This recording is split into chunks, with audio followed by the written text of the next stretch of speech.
కుహు సరాగాలే శృతులుగా కుశలమ అనే స్నేహం పిలువగా కిలకిల సమీపించే సడులతో ప్రతి పొద పదాలే పలుకగా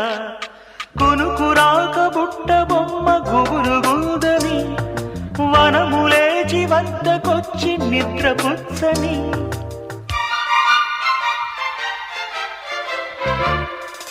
జామురాతిరి